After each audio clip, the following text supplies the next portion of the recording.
We call that step one. Step one is ask. And you can't ask for something until you've evaluated and come to your own important personal conclusions about what you're asking for. And when you ask, step two is it is given immediately. And the reason it is because when you ask, you launch the rocket.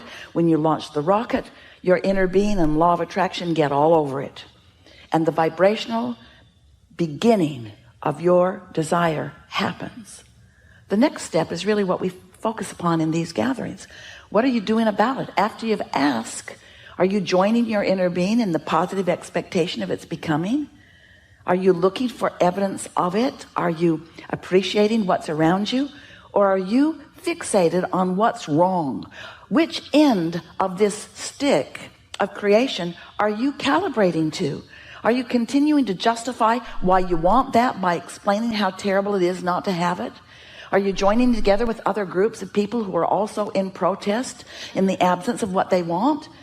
Because when you are in that modality, you are not allowing, you're not letting in, you're not accomplishing step three. You're not receiving what you're asking for. In fact, you're resisting what you're asking for. And then step four is you just get really good at being in the receiving mode.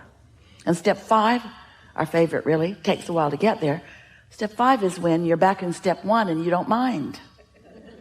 You're back in step one and you understand the value of it. You're back in step one and you know you're sorting and sifting and calibrating, and you know the whole time you're writhing in the discomfort of what's wrong, you're creating an equivalent rightness of what's right. In other words, you understand that.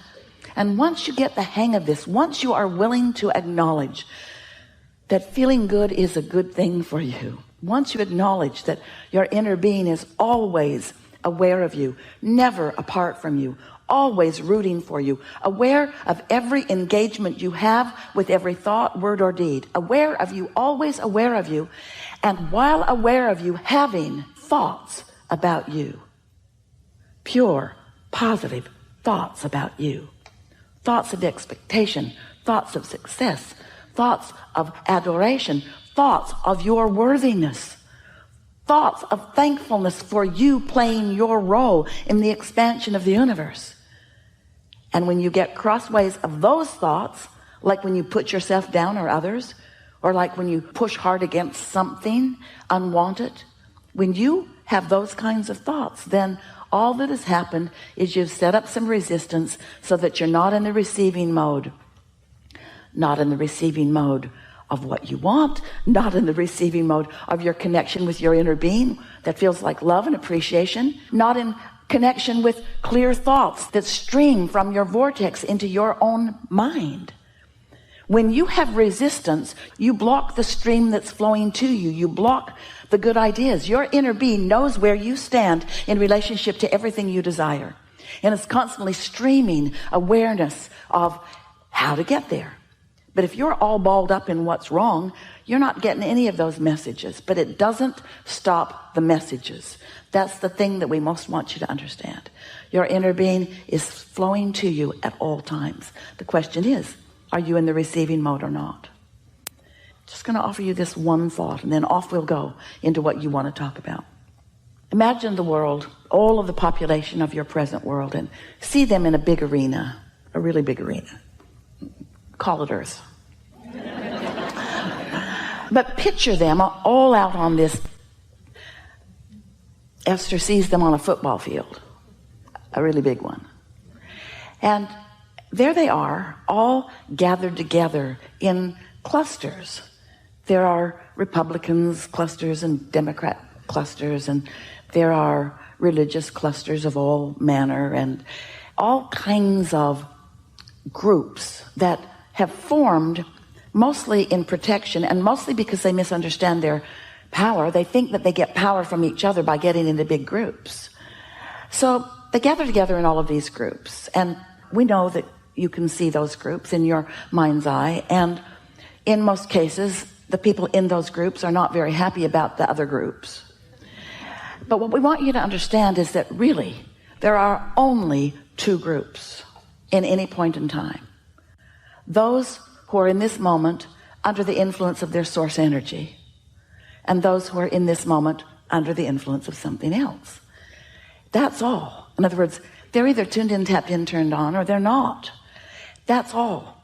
That's all. And there are those who are aligned in every group that we previously pointed out. And there are those who are not aligned in every group. And so, as we visit with you, it is our desire to help you to understand your vibrational nature, to help you realize that when you focus upon something and you feel worry or some negative emotion about it, that's an indicator that you're focused into a lower frequency that is not allowing you to receive what's coming to you from your higher frequency source energy. In other words, you can't set your radio dial on 101 AM and hear what's being played on 98.7 FM. The frequencies have to match up. You have to set your tuner, your receiver, to what's being transmitted. And so we just want you to understand that your vortex is transmitting to you at all times. Your source energy is transmitting great ideas and loving ideas and good feeling ideas and all kinds of wonderful knowing to you. But you got to be in the receptive mode of that. And so we'll talk about some ways to do that. Our favorite is if you'll meditate every day for 15 or 20 minutes, you'll quiet your mind. If you quiet your mind, you'll stop all thought, which means you will stop all resistant thought. And once you do that, your vibration just naturally rises to the equivalency of your inner being. And it doesn't take much of that before streaming begins to happen.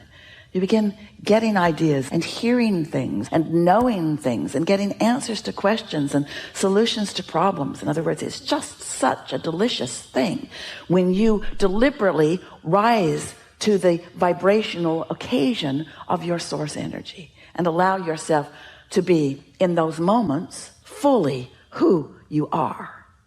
Now that's what you came for, but you did not say, I'll just come and tune into that and I'll just stay there. Really, if that had been your intention, you would not have come into your physical body.